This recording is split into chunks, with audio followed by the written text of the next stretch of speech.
बिस्मिल्लाहिर्रहमानिर्रहीम। अस्सलाम वालेकुम नाज़रीन, मैं हूँ महरीन सब्तैन और ये है मेरा व्लॉगिंग चैनल। नाज़रीन, जैसा कि इस चैनल पे एक सिलसिला शुरू किया है ऐसी सबक आमोज़ कहानियाँ ख़बरों की दुनिया से लेकर आना, जो आप लोगों के लिए एक आई ओपनर हो, आप लोगों को पता लगे कि दुनिया में क्या कुछ हो रहा है और कैसे कैसे अंजाम होते हैं कैसी कैसी कहानियों के। इंसान बस हाथ मलता रह जाता है, लेकिन अब पछतावे क्या हो जब चिड़िया चुग गई खेत। जिस वक्त इंसान ये देखता है अपने सामने, आप यकीन कीजिए बहुत से केसेस में मैं उन लोगों को जिस वक्त वो पकड़े जाते हैं, जो मुल्ज़िमान होते हैं, जो मुजरिमान होते हैं, वो जिस वक्त पकड़े जाते हैं उस वक्त वो बिलक बिलक कर रो रहे होते हैं। वो कहते हैं काश कि वो वक्त वापस आ जाए और हमने ये काम ना किया होता, काश हम उसकी बातों में ना आते और हमने ये काम ना किया होता। लेकिन फिर वही बात है ना कि गुजरा हुआ वक्त कभी हाथ नहीं आता, और जो हो गया है अब उसका जो है खमियाजा अब आपको भुगतना ही पड़ेगा। ऐसा ही कुछ हुआ इस लड़की के साथ। बड़ी खूबसूरत ये लड़की है, मैंने इसकी पूरी वीडियो भी देखी है, इसमें इसका बयान जो है वो भी मैंने सारा सुना। एक खूबसूरत लड़की, और इसने अपना मुस्तकबिल जो है अपने ही हाथों से बर्बाद कर लिया, एक अपनी बेवकूफ़ी की वजह से और उसके बाद एक अपने गुनाह की वजह से। ये लड़की जो है, इसकी कहानी जो है मैं मुख्तसरन आपको बताती हूँ। और ये देखिए एक पैगाम भी है मेरा बच्चियों के लिए भी, क्योंकि मेरी ज़्यादातर कोशिश होती है कि जो बेटियां हैं या जो हमारे बेटे हैं, कल को इनकी जब शादियां होनी है तो इनको पता हो कि इनकी ज़िंदगी में इन्होंने कौन सी ऐसी गलतियाँ हैं जो नहीं करनी है और कौन सी ऐसी बातें हैं जिनसे उनको बचना है। तो ये कहानी उन लोगों के लिए बड़ी सबक आमोज़ है जो नए शादीशुदा जोड़े हैं या जिनकी शादियाँ होने वाली है। इसको बड़े गौर से सुनिए और इन जोड़ों को ये फॉरवर्ड कीजिए वो वीडियो, ताकि उनको पता लगे कि क्या कॉन्सिक्वेंसेस हो सकते हैं। अब होता कुछ इस तरह है कि मैं फ़र्ज़ी नाम कर लेती हूँ इस बच्ची का, मरियम। और ये मरियम जो है ये बड़ी खूबसूरत लड़की है, सैयद घराने से इसका ताल्लुक़ है। और मरियम की शादी जो है इसकी पसंद के ख़िलाफ़ होती है। मरियम की एक दोस्त होती है, इस दोस्त के घर इसका आना जाना होता है। पढ़ने के बहाने ये उसके घर और ज़्यादा आना जाना शुरू कर देती है, क्योंकि उसी का एक भाई होता है जिसका नाम होता है शान। शान जो है उसके साथ इसकी सलाम दुआ शुरू होती है। दोस्त को मिलने के बहाने वो उसके भाई से मुलाकातें करती है, बातचीत शुरू होती है, प्यार मोहब्बत का सिलसिला जो है वो बढ़ता है। और उसके बाद ये चाहती है कि ये शख्स जो है, ये लड़का जो है, ये मुझे शादी के लिए पैगाम भेजे। अच्छा, उम्र इसकी बड़ी कम होती है उस वक्त जब इसके साथ ताल्लुक़ होता है, तब ये सिर्फ 16 साल की थी। 17 साल की उम्र में उस लड़के को इसने आखिरकार कन्विंस कर लिया, जो कि इससे 3-4 साल बड़ा था, कि वो शादी के लिए रिश्ता भेजे। ये लड़का जो है, इसके घर वाले शादी का रिश्ता लेके इस लड़की के घर जाते हैं, लेकिन चूंकि ये सैयद घराने से थे और वो गैर सैयद थे और इनके यहाँ सादात से बाहर शादी नहीं होती थी, तो उन्होंने साफ इनकार कर दिया। एक बार, दो बार, 3 बार, ये इस लड़की का बताना है कि 3 बार ये लड़का और इसकी फैमिली जो है रिश्ता लेकर आई, लेकिन इनकार कर दिया गया।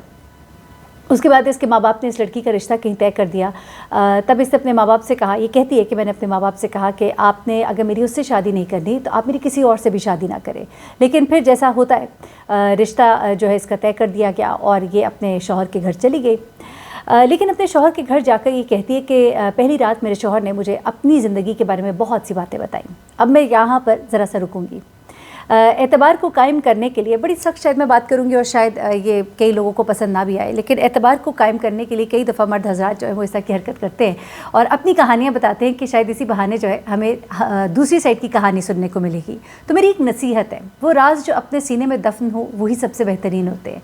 किसी और के हवाले अपने राज मत कीजिए, कोई भी नहीं, अपने दिल के कब्र में उसको दफन कर लीजिए। तो मर्दों को तो फिर इतना फ़र्क नहीं पड़ता हमारे माशरे में, लेकिन लड़कियों के लिए ज़िंदगी भर का ताना बन जाता है। इस लड़की ने कहा कि जब मेरे शौहर ने मुझसे अपनी इतनी बातें शेयर की तो फिर मैंने भी इसको अपनी ज़िंदगी की सारी बातें बताई। उसको कहा कि मैं आपसे पहले उससे शादी करना चाहती थी और मैं ये शादी नहीं करना चाहती थी। गलती की इसने, जो भी किया। उसके बाद वो कहती है कि मुझे अपनी माँ से पता लगा, मेरी माँ ने कहा कि तुमने इसको ये सब कुछ क्यों बताया, तो मैंने उसे कहा कि उसने भी मुझे बताया तो मैंने भी उसको बता दिया। इसकी माँ ने कहा कि तुमने बड़ी गलती कर दी, तुम इस तरह नहीं करना चाहिए था। और वाक़ईतन वो गलती जो है उसके गले पड़ गई। उसकी ज़िंदगी जो है आहिस्ता आहिस्ता जैसे जैसे आगे बढ़ती गई, उसका शौहर जो है बात बात पर उसको जब लड़ाई होती तो उन्हीं बातों के ताने मारता। फिर कभी वो घर छोड़ के अपने माँ बाप के घर चली जाती, कभी वापस आ जाती है। और इसी दौरान में इस 9 साल के अरसे में उसके 3 बच्चे हो गए। लेकिन फिर क्या होता है कि ये लड़की जो है अपने शौहर के तानों की वजह से बहुत ज़्यादा तंग आना शुरू हो जाती है, बहुत तंग आना शुरू होती है, लड़ाई झगड़ों से तंग आना शुरू होती है और फिर से इसका जहन पलटना शुरू होता है। यहाँ पर भी मेरा एक मशवरा है, ये घरों की जो नाचाकियाँ होती है इसकी वजह से मैंने बहुत सी औरतों को अपने इखलाकियात के ख़िलाफ़, अपने जो हुदूद क़ुयूद है उनसे बाहर जाते हुए देखा है कि जब अपने घरों में उनको वो सब कुछ नहीं मिलता, चाहे वो ख़ातून हो चाहे वो मर्द हो, तो फिर वो बाहर मुँह मारने लगते हैं। ऐसे में ये लड़की कहती कि मेरे माँ बाप ने भी मेरा साथ ना दिया, बल्कि जब लड़ाई झगड़ा होता था वो मुझे दोबारा यहाँ वापस छोड़ जाते थे। फिर से मुझे मारना पीटना भी शुरू कर दिया, और जब ये मुझे मारता पीटता था तो मैं अपने माँ बाप को फ़ोन करती थी कि मुझे तो आप लोगों ने शादी कराई थी, अब आप लोग मेरा साथ क्यों नहीं देते। लेकिन चूँकि इसके बच्चे थे, 3 बच्चे थे, इसके माँ बाप जो है इसको हमेशा कहते थे कि कैसे भी लेकिन गुजारा करो। अब आहिस्ता आहिस्ता ये लड़की जो है ये खुद मानती है, इसने एडमिट किया कि हाँ मुझसे गलती हुई और मैं भटक गई थी। उसके बाद क्या हुआ कि इस लड़की को जब 6 साल इसकी शादी को तकरीबन गुजर जाते हैं तो अब आहिस्ता आहिस्ता ये अपने शौहर से बहुत मुतनफ़िर होना शुरू हो गई, जो बात बात पर इसको मारता था, धक्के दे के घर से निकाल देता था, फिर वापस ले आता था बेटों की वजह से। तो इस लड़की ने एक बार फिर से उस लड़के शान को मैसेज किया, सलाम दुआ की, और उसके बाद आहिस्ता आहिस्ता उसके साथ फिर से बातचीत का सिलसिला शुरू हो गया।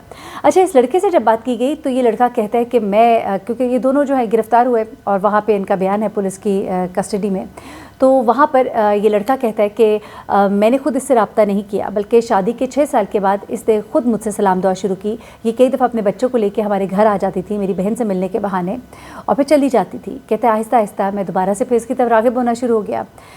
फिर उसके बाद वो कहता है कि एक दफ़ा इसने मुझे फ़ोन किया और ये बहुत रो रही थी कि उसने मुझे बहुत मारा है। कहते हैं मैं उस वक्त जहाँ पे बैठा था वहाँ मेरे कुछ दोस्त थे, लेकिन इन्हीं दोस्तों में शायद एक ऐसा नया दोस्त था जिसकी कंपनी बहुत ख़राब थी।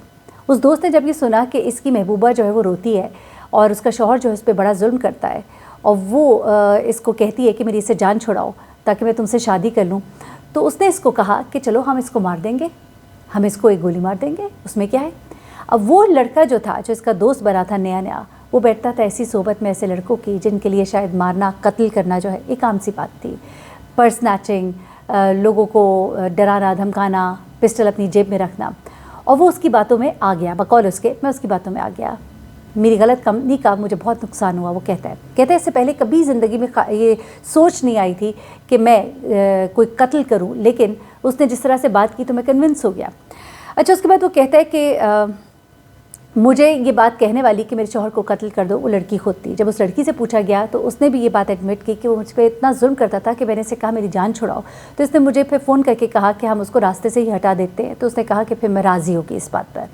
उसके बाद इस शख्स ने क्या किया, अब ये लोग पकड़े कैसे जाते हैं आगे चल के मैं आपको बताती हूँ, क्योंकि बच्चे छोटे छोटे मासूम रो रहे हैं, ना उनके सर पे अब माँ रही ना बाप रहा, और वो माँ जो है वो बिलक बिलक के रो रही है अपने बच्चों के लिए कि बस एक बार मुझे उनसे मिलवा दो, मुझसे बहुत बड़ी गलती होगी, मेरे बच्चे तो मेरा फ़ख्र थे, गरूर थे, लेकिन कहाँ गए वो बच्चे अब।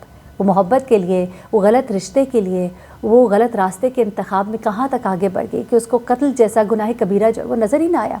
अच्छा, उसके बाद वो कहती है कि उस दिन जिस दिन कत्ल करना था इन्होंने, इसने मुझे फ़ोन किया कि आज हम उसे ठिकाने लगा देंगे। फिर वो कहती है कि उसके बाद उसने ख़ुद तो मुझे फ़ोन नहीं किया, लेकिन मुझे पैगाम आया कि काम हो गया भाभी, यानी कि उसके दोस्त ने फ़ोन करके इसको कहा कि काम हो गया भाभी। उसके बाद ये इसको एक मैसेज भी आया ओके का, यानी कि काम ख़त्म हो गया। उसके बाद वो कहती है कि हमें घर इत्तला मिलती है, मैं अपने ससुर को बताती हूँ, घर में गम का माहौल होता है। फिर वो कहती कि मैं नहीं चाहती थी ये सब कुछ हो, लेकिन बस ये सब हो गया। अच्छा, पुलिस ने बताया कि बेसिकली हम लोग जब किसी के घर जाते हैं तो वो बॉडी लैंग्वेज जो बड़ी मैटर करती है, और इस लड़की के रोने के अंदाज से भी हमें लग रहा था कि इसको इतना शायद कोई गम नहीं है। फिर उसके बाद जो लड़की का कॉल डाटा रिकॉर्ड निकाला गया, उसमें जो उसकी लास्ट कॉन्वर्सेशन और गुफ्तगू जिस लड़के के साथ रही, तो वहाँ से हमें ये तो पता लग गया कि ये इसके साथ राब्ते में, लेकिन क्या कत्ल की प्लानिंग थी कि नहीं थी ये नहीं पता लगा। फिर उन्होंने कहा कि हुआ कुछ ऐसे कि जहाँ पर ये कत्ल हुआ उससे पीछे ये जो लड़के हैं इनको एक गली में लगे हुए एक कैमरे से देखा गया। उस कैमरे में ये 2 लड़के जो हैं, ये जब सवार जा रहे थे, इन्होंने अपने चेहरों पे जब मास्क चढ़ाए तो उनके साथ ये लड़का शान जो है वहाँ पे मौजूद था और इशारा करके उन्हें इस लड़की के घर की तरफ बता रहा था कि यहाँ पर वो आदमी तुम्हें मिलेगा। उसके बाद शान तो पीछे रह जाता है, वो लड़के मास्क पहन के स्कूटर पे बैठ के, बाइक पे बैठकर आगे बढ़ते हैं, और जिस गली में उसका कत्ल करते हैं वहाँ पे तो कैमरे मौजूद नहीं होते, लेकिन इनको ट्रेस पीछे से किया जाता है। उसके बाद फिर इन सबको गिरफ़्तार किया गया। ये 3 लड़के हैं, एक शान है, 2 इसके दोस्त हैं, सब पकड़े जाते हैं। और इनकी बेसिकली तो एक सीसीटीवी कैमरा से पता लगता है कि शान इनके साथ मौजूद था। फिर शान के साथ इसकी आखिरी गुफ्तगू, फिर उसी टाइम के अंदर ओके का मैसेज आना और एक कॉल आनी इन्हीं 3 लड़कों में से एक लड़के की, इस लड़की को, मरियम को, तो उससे ये तमाम बातें क्लियर हो जाती हैं। फिर उसके बाद इस लड़की का अपना इकरार, उस लड़के का अपना इकरार, और इन दोनों का बयान उस वक्त ये था। इससे पूछा लड़के से कि अब क्या तुम्हें मिल गई मरियम, तो इसने कहा कि अब मुझे कुछ नहीं चाहिए। और वो जो खातून है वो भी रो रो के कहती है कि मुझसे बहुत बड़ी गलती होगी, मैंने तो अपने ही हाथों से अपने बच्चों का मुस्तकबिल उजाड़ दिया। ये भयानक अंजाम जो है इस कहानी का, اس لیے بھی آپ کو بتانا ضروری تھا کہ انسان جب ایسے وقت سے گزرتا ہے نا، اس کو یہ پتہ نہیں ہوتا. کہتے ہیں نا کہ 100 دن چور کے ایک دن کوتوال کا. انسان کہیں نہ کہیں ایسا کوئی کلو چھوڑ جاتا ہے، کوئی نہ کوئی ایسی غلطی کر جاتا ہے کہ پکڑا ہی جاتا ہے. اور آج کل جس طرح کا ایڈوانس ٹائم ہے اور جس طرح کے CCTV cameras, safe city cameras, ان تمام چیزوں کی موجودگی میں جو جدید طریقے ہیں، جو کال ڈیٹا ریکارڈ ہے، جو جیو فینسنگ ہے، اس کے نتیجے میں ایک ملزم کا پکڑا جانا بہت ہی آسان ہے اگر پولیس کام کرنے والی ہو اور کام کرنا چاہے تو. اس لڑکی نے شروع دن سے جو شک کا بیج اپنے شوہر کے دل میں بویا وہ اس نے کاٹا. ساری زندگی کاٹتی رہی اور اس کے بعد وہ خود ہی اس غلط راستے پر چل پڑی. یعنی کہ ان تانوں نے اس کو آخر مجبور کر دیا کہ جس شخص کے وہ تانے مجھے مارتا ہے، چلو میں اس سے ہی کیوں نہ بات کروں. اور وہ ماں باپ جنہوں نے اپنی بیٹی کو اس مشکل وقت میں اکیلے میں چھوڑ دیا. میں کہتی ہوں ہمیشہ کہ اپنے بچوں کو اکیلے نہ چھوڑیں مشکل میں. یہ مت کہیں کہ تم نے مر کے ہی وہاں سے نکلنا ہے، تو یا تو وہ مر کے وہاں سے نکلے گی یا وہ مار کے وہاں سے نکلے گی. ان چیزوں پر، ان باتوں پر غور کیجیے گا اور اپنا بہت خیال رکھیے گا. دعا میں یاد رکھیے گا. اللہ حافظ.